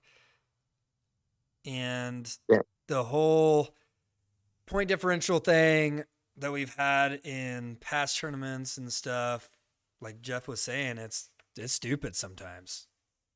You can have a really bad game. You can have like 3 fumbles one game and get absolutely blown out, and then you're punished for it. And then the next game, you win a game that you were supposed to lose, and you only won by 7, and then you don't go ahead and make it because of point differential. It's fun. It adds a different variety to it. Yep. Little spice.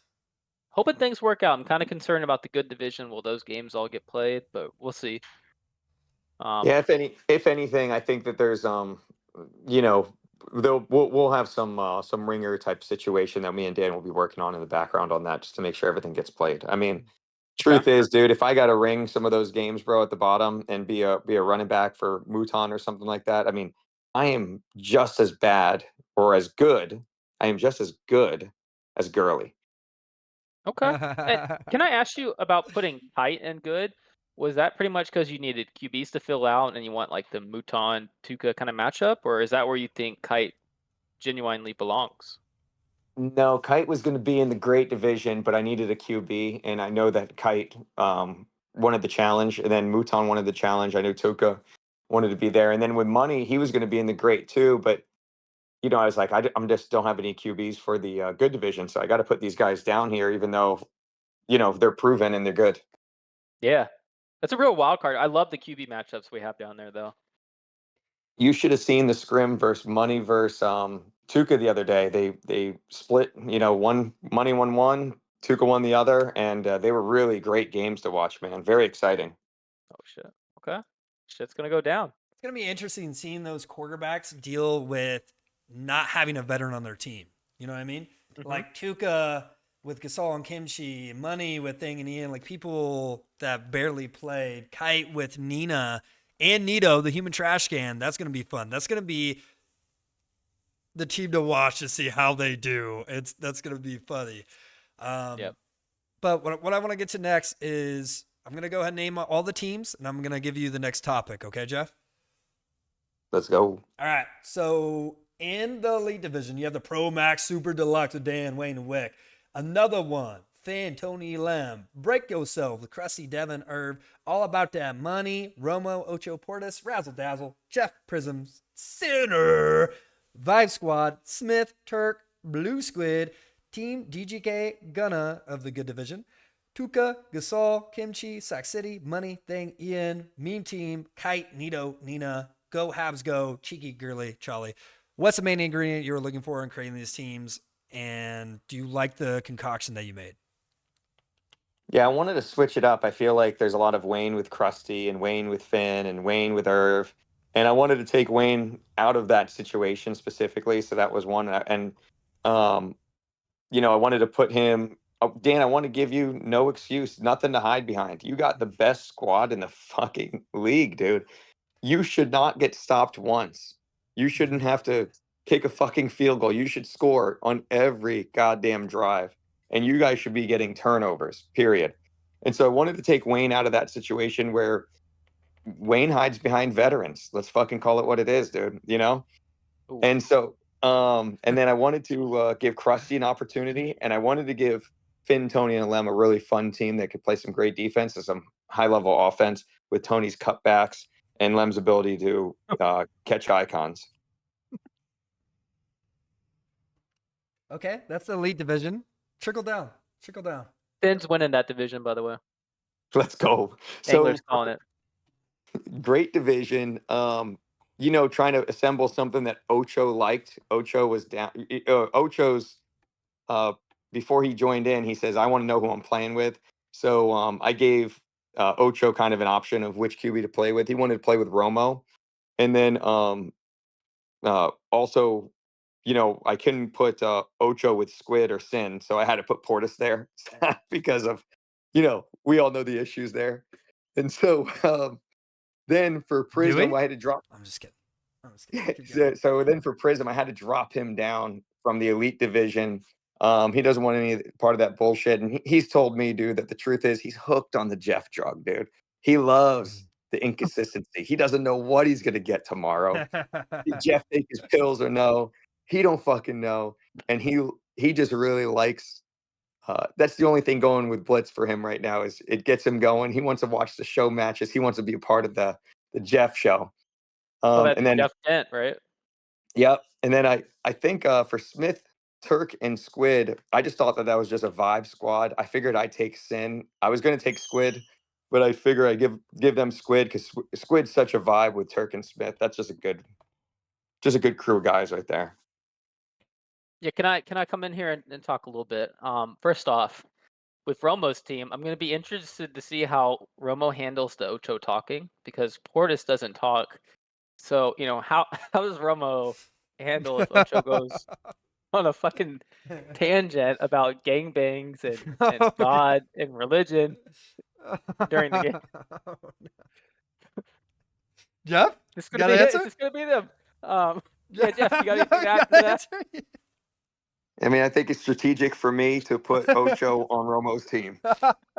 You think Romo is that God-fearing man that can have that conversation and be okay with it? I think Ocho and Portis on Romo's team gives me more of a chance to win. Let's go. Jeff, can we demand some in locker room streaming listen-ins, and can we go to Romo's team for that? We can demand that for sure in this tournament. That's definitely going to be part of it. We want to hear the inner workings of some of these locker rooms. I really like that in season 3. I think was it season 3 or was it a show match? I think that me versus CJ, if you guys remember, they came into the locker room. I called rotate offense. We scored on that play call, and it was electric. And I feel like the viewers want to see that electricity inside the locker room. I wonder if I streamed that then. I don't know, but I definitely did that for some game. And then other thing, standing on business, Jeff. We're winning this fucking division, Jeff. Not only at your peak are you the best fucking QB in this division, but you're also going to help me prove, Jeff, that I'm the best wide receiver in the game. Yeah, I'm putting you in the CJ position. The only letter you're going to get is H, and we're running it old school, okay? Sin, you better stay the fuck away from the Wraith. I'm Yeah. like, I don't want to see him go near it. Oh, I love it. I love it so much. Let's talk about the good division real quick. Good division. Tell us why you made those teams and what you did. Obviously, we talked about Kite a little bit. Center, you brought him up to the great division just for balancing purposes. Is that why you brought him up over someone like Gasol? Because center hasn't played in months. Someone like Gasol or Gurley. Yeah, Sinner is a hell of a player. Top in forced fumbles, season 3. I mean, this guy just couldn't stop getting fumbles. I think he deserves to be in great all day long. For good division, the first thing I had to figure out was my QBs and how many people we were going to have. And, it was leaning towards 30 people. And so I was definitely going with a Tuca, a Money, and a Kite down there. And I was going to put Cheeky up in the great division in case Ocho wasn't joining. But with the additional 3 players that we ended up getting, I asked Cheeky if he wanted to be in the great division or wanted to QB in the good. And he said, give me QB in the good. And that gave me great Oh. QB matchups between Tuca, Money, Kite, and Cheeky. The next goal was to move one slot over and give each person a dependable person that they could either play with or have played with before. So Tuca with Gasol. Money with Thing, because I think Thing's a great blitzer and just a really good player. So I wanted to give Money someone to hook him up. Kite with Nito, because I just think that they're explosive when they're together in chat, and I haven't really seen them on the field much, but they're just funny people together. And then Cheeky, I wanted to give Cheeky someone who is a Super Bowl contender, Gurley. So someone he could, that he could talk to, that he can depend on. And then moving one slot over to the right again, these are kind of where our newer players come in. Or Kimchi's, I figured I'd give him to Tuca because I considered Kimchi the best of the top 4, and I wanted to give Tuca Kimchi because I figured Kimchi had some, he had played a little bit. Ian, I gave to Money because I figured Ian talks a lot and communicates well, so I figured that'd be good for Money. Nito wanted to play with Nina, so I just gave her right over to Nito. And then Chally's pretty new, and I consider Cheeky the top QB in this division, so I gave Ooh. him the most rookie of player.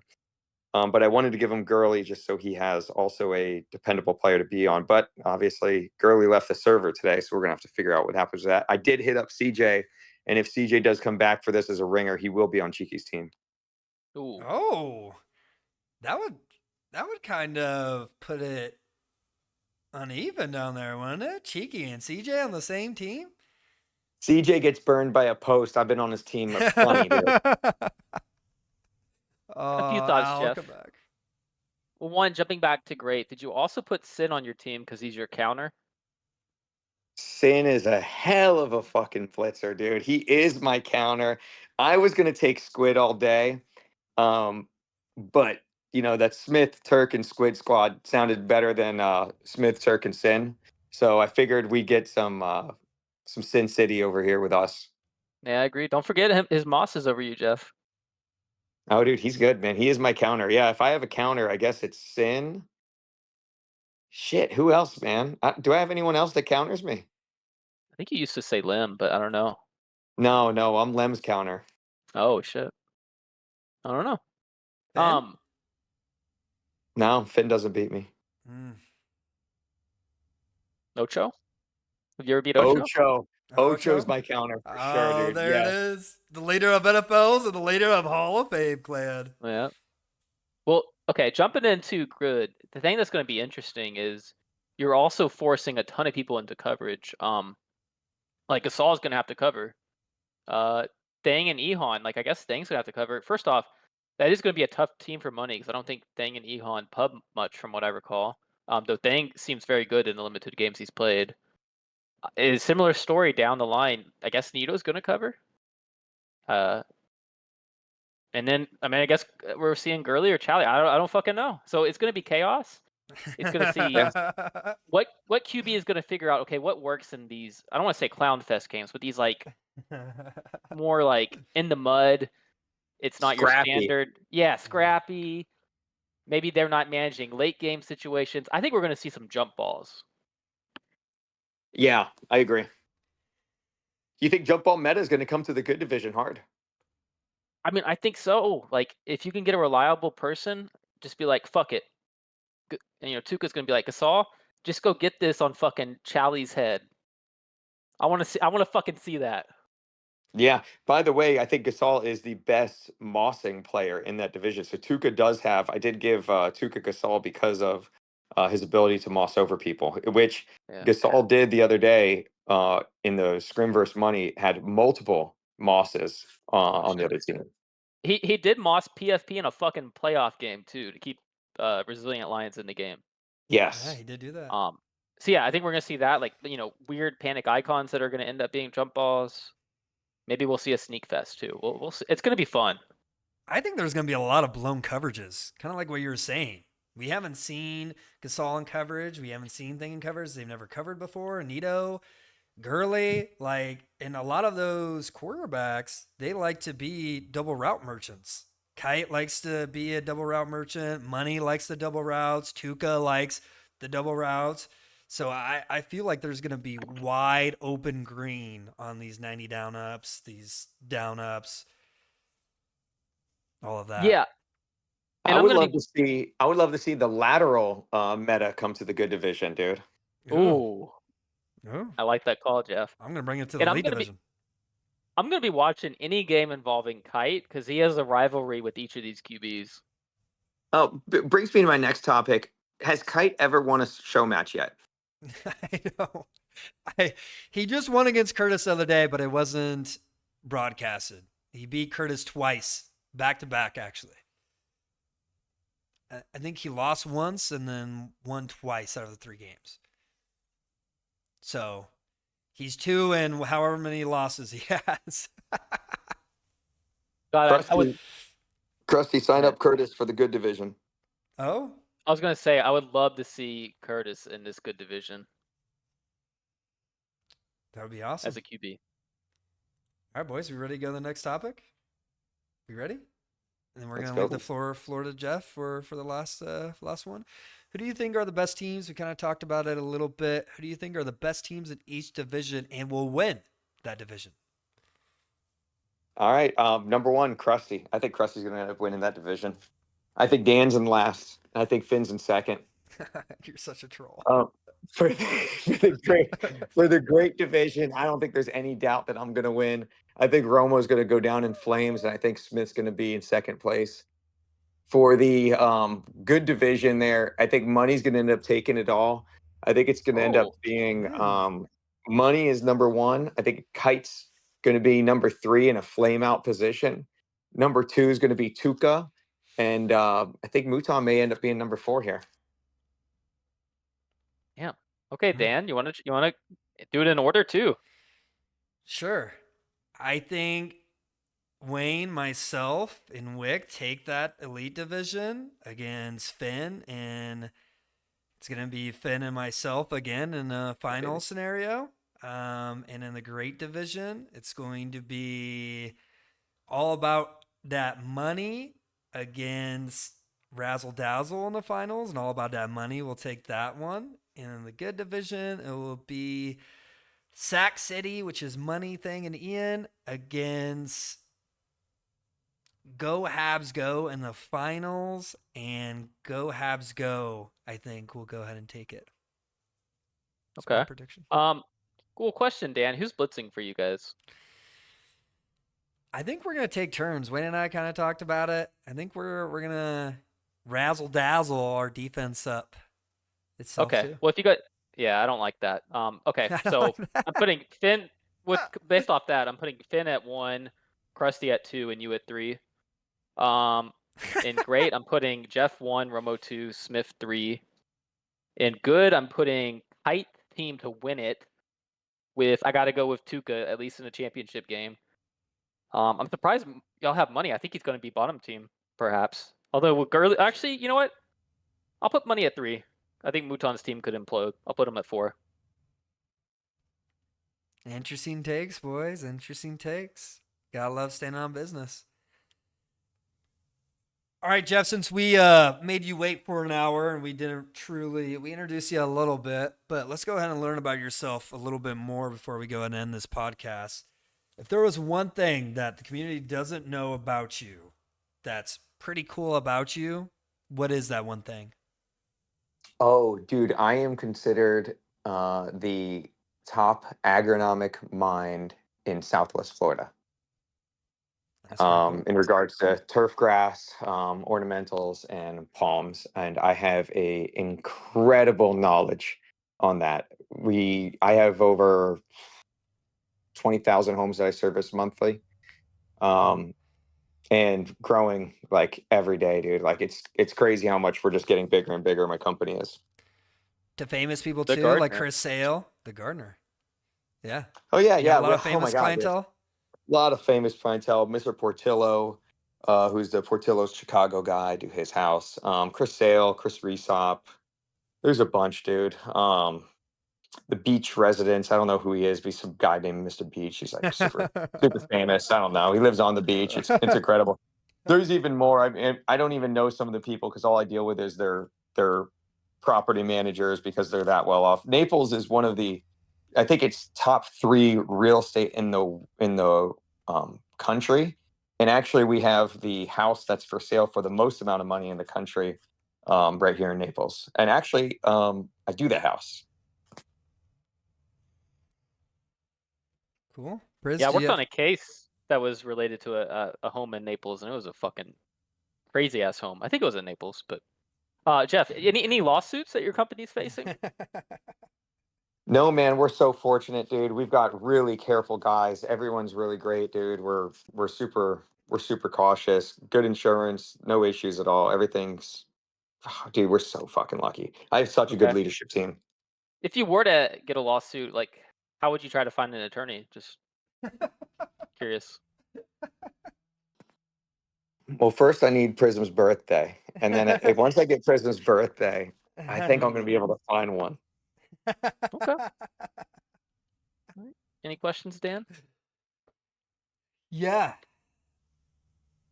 I'm Jeff, also really good at finding people online. yes, you are. You brought back this whole entire community basically by yourself, and that segues me into my question. Money made the server, but you brought back the community and found back the community. What made you drive you to do that, and what makes you like all these money tournaments, man? Like you're putting all this money up for these tournaments, and it's crazy. What's making you do all this? What made you do all this from the get go and to keep doing it? Yeah, man. I mean, I just really think I like to talk shit. So number one, I like to talk shit. So Dan, I'm gonna say this, but I don't mean it. Okay? I don't give Yep. a fuck about you, Dan. I Yep. don't give a fuck about you. I care Yep. about Blitz and the community. I Yep. bring you back because I want you blitzing, right? Yep. No, the truth is not the shit talk part of it. I like playing with you guys. I think that NFL Blitz is a really fun game. It's one of the most fun games I've ever played in my life. I've been top 100 in Madden. I've been top 500 in Call of Duty, and I've had a lot of fun on those games. But dude, there's nothing like the competition of NFL Blitz and the mind games that goes into it.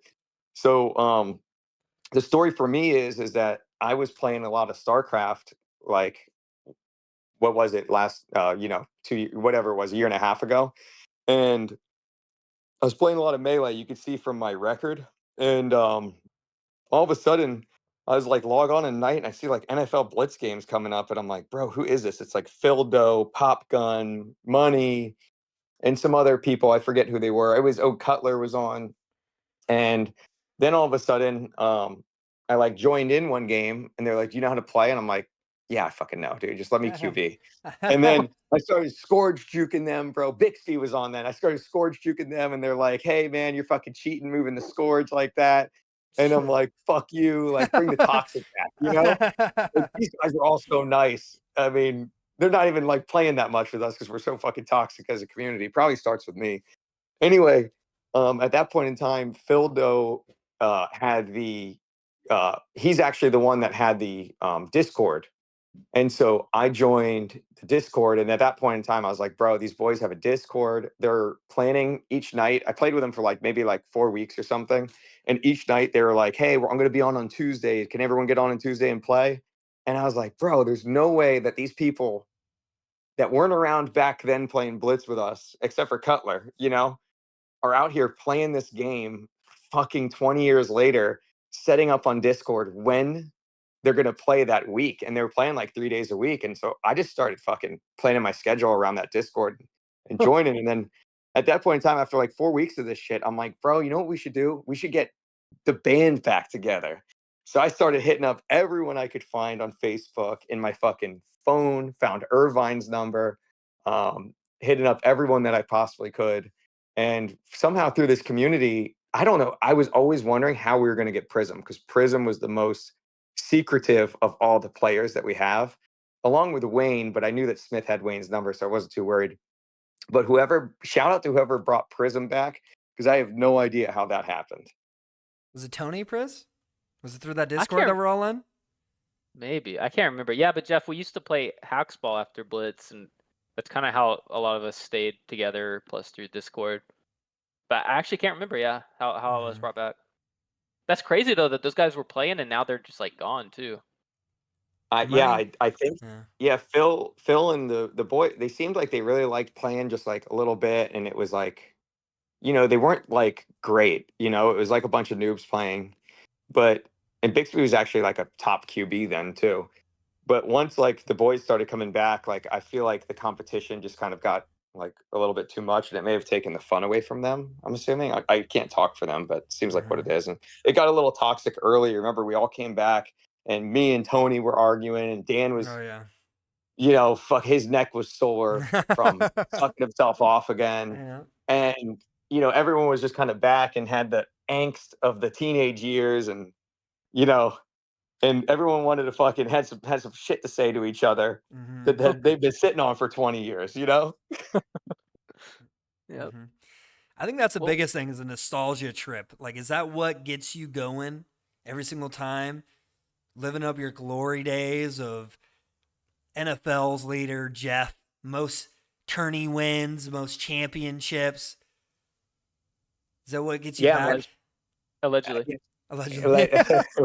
Yeah. Yeah, I think it's just I think at first it was oh, this is a fun game. And then at second it was oh wait, we have a community here. And I'm not really part of I have my company and my family who were reign supreme in my life, but I really don't have any other outlet in my life other than surfing in Costa Rica, and I can't really get down there.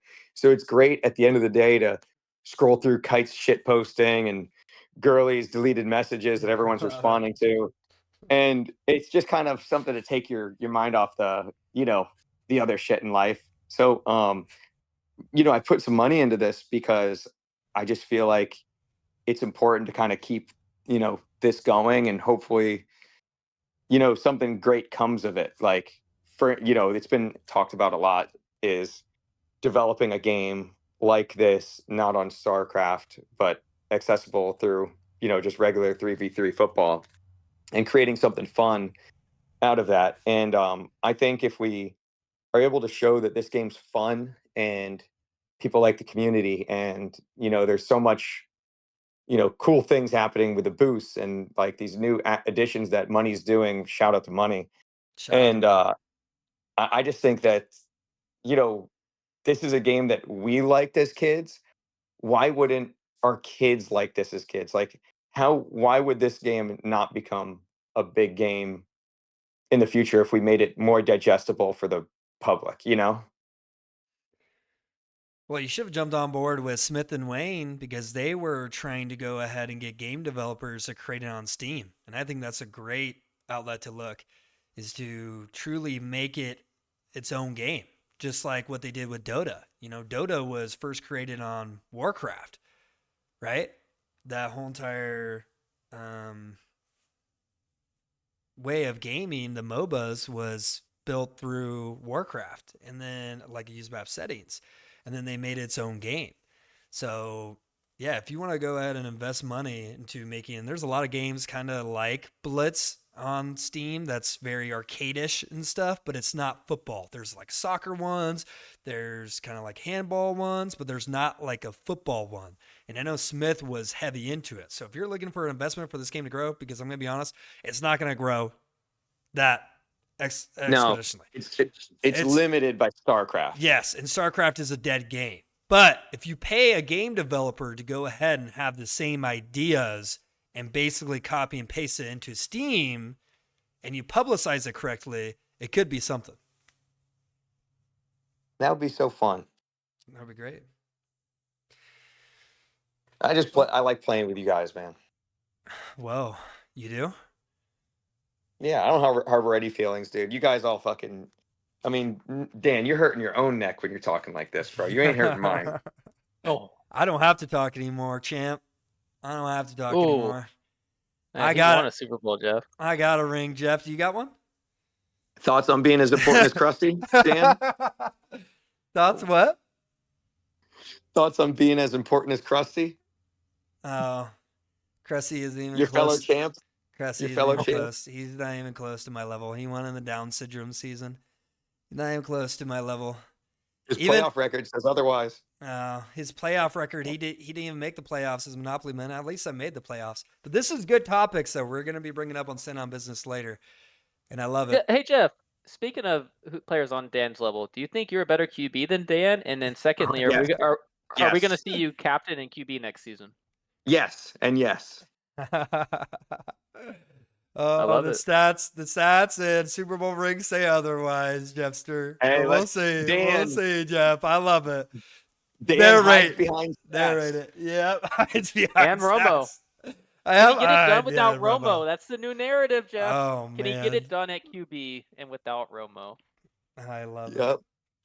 We Dan shall changed see. it. No more Mr. Clean. Hides behind stats, bro. Mr. Clean hides behind stats. I think someone was already, well, he had Mr. Stats. But yeah, those are going to be fun topics that we're going to have maybe next week or the week after. But Jeff, I appreciate you, man. This community GG. couldn't be this far without what you've done, the people that you brought back, the amount of money, the amount of passion that you brought to this community. You also talked about money. Couldn't have gone. I don't think we've shout out Money on this podcast yet. He's done a lot. We love you, Money, but please fix the fucking game. There's a lot of bugs that are changing the game. Please fix it. But Shout yeah, out Money. yeah, Congrats on the improvement on defense. You were killing it there this season. yes. Even his in gameplay too. But yeah, Jeff, much love. Even though that we talk shit, just like we said, I hope people. I think a lot of people realize that when I talk shit, it's literally just talking shit. It's nothing personal. Even if I do get personal with you, like next day I have short-term Mumblewee Wasp, like freaking Dory and Finding Nemo. So no, I don't hold any grudges. Obviously, look, I started with a podcast with a guy that literally told me to Gen 1 myself, and here we are. Yep. And we talk basically on an everyday basis. So Can I say something about Jeff QB? sure. You know what? I'm just going off my gut right here, Jeff. But I'm going to say it. When Jeff is on, I think Jeff puts the most fear of God in opposing players. Like, okay, you go against a me or a Crusty Senior or a Dan, Romo, whatever. They're walking down the field doing stuff. But when Jeff is on, they're fucking feeling the pressure. They're feeling the fear of God, and the fucking assassin is coming at him. What do you think about that, Jeff? I mean, it's 100% true, dude. I mean, I see them shaking in their fucking boots for that rotate offense. They're like, is it a slant or is it a post? Wait, the post just fucking went this way. Wait, the slant's going deep? Oh, shit. Is it an icon or is it deep? And all of a sudden, I got these defenders in the middle of both of these fucking offenders, dude. And they're just like, can't do nothing. You heard it from the assassin, aka the gardener, aka AKA leader of not Hall of Fame, NFLs, aka what? Creator of C2, creator of rotate offense, creator of NFL Blitz. Let's go. He's just the All-time king. tourney champ, Just call him the All-time king. tourney Yeah. Benito Scout. King, Moo, Fasa. I love it, Jeff. Jeff, you were a fun addition to this pod, man. We'll get you back on maybe later on. And with what you said, I will tell you from a defender standpoint playing against you, when you are on, it's just what you just said. Oh shit, like what the fuck? Like, if you're escaping the pocket like that and you prolong the play, you are the only person. Like, I try to go ahead and move the Wraith within some scenarios, but I can't do it as fast as you. You're the only person that goes ahead and moves the Wraith as fast and gets actual yardage out of it. You know what I mean? Like, execution out of it. It's fucking crazy. Yep. It- I learned that from not Smith. Shout out to Smith. not to extend this podcast too long, but I think Jeff had the best subtle play of all time. Last season against heavy hitters, the Scourge is about to cross the line, and he literally just clicked on the Scourge and clicked it back. So they thought he crossed the line, and he throws it into the end zone. I think one of the best plays I've ever seen. Beautiful. It was unbelievable, Dan.